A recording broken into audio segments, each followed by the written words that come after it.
Mga kalods, marami po talagang mga aso itong pag-alagala po mga kalods, no?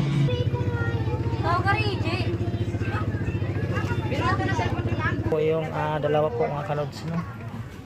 Ayan po.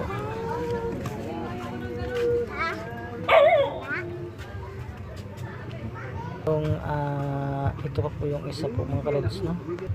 Ayan po mga kalods, kulubot na yung mukha, no? Talagang matanda na siya. So ayan po, silang lahat po ay nasa kalsada lang po mga kalods, no?